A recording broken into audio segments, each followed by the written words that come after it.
Bapak Ibu Saudara terkasih, salam sejahtera bagi kita sekalian. Untuk kita memulai renungan pada hari ini, mari kita mengawalinya dengan berdoa. Bapa di surga, terima kasih untuk penyertaan-Mu. Sesaat kami akan mendengarkan firman Tuhan, berkuasalah atas hati dan pikiran kami.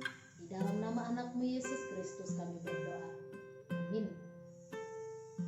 Ayat Alkitab yang menjadi renungan untuk kita pada hari ini diambil dari 1 Timotius 2 ayat 5 sampai 6. Karena Allah itu Esa, dan Esa pula Dia yang menjadi pengantara antara Allah dan manusia, yaitu manusia Kristus Yesus yang telah menyerahkan dirinya sebagai tebusan bagi semua manusia.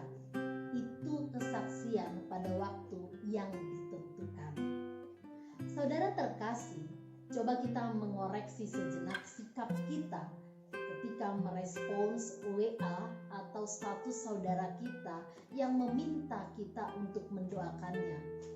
Mungkin kita dengan cepat mengatakan amin atau mengatakan doa kita melalui balasan chat atau statusnya. Namun perlu juga kita mempertanyakan apakah kita benar-benar mendoakannya pada Tuhan.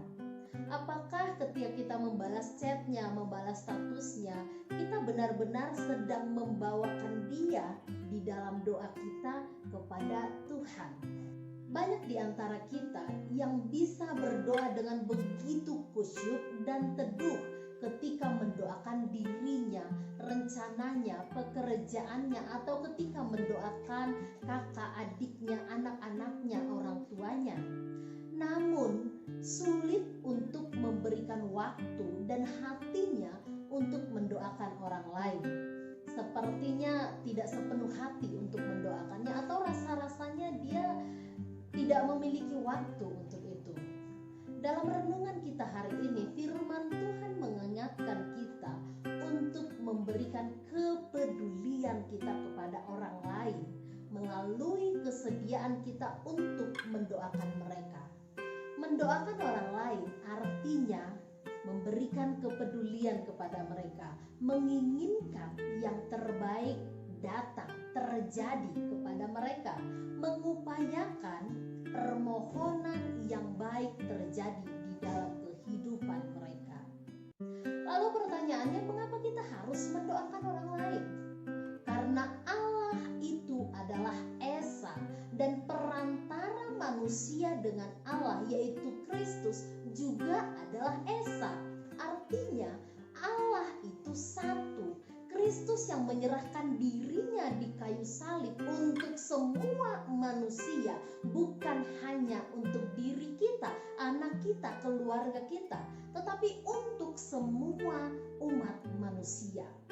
Allah yang Esa atau yang satu itu memiliki rancangan damai sejahtera bagi dunia ini. Dia menghendaki agar dunia mendapat kasih-Nya, dan Ia menginginkan agar semua orang datang kepadanya. Oleh karena Allah dan Yesus itu Esa, maka kita juga harus mengerahkan semua orang menuju kepadanya, membawa semua orang mendapat kasih daripadanya. Saudara terkasih, di dalam nama Kristus hanya ada satu sumber kehidupan dan sumber segala kasih karunia, yaitu Allah yang Esa, yang memberikan anaknya yang tunggal bagi keselamatan kita.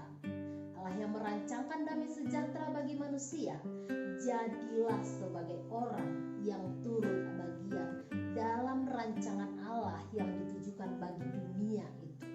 Doakan sesamamu, berdoalah bagi para pemerintah, orang-orang yang mengambil keputusan, saudara sepersekutuanmu, keluargamu, orang-orang di sekitarmu, bahkan orang-orang di negara lain yang kamu ketahui membutuhkan kedamai sejahtera.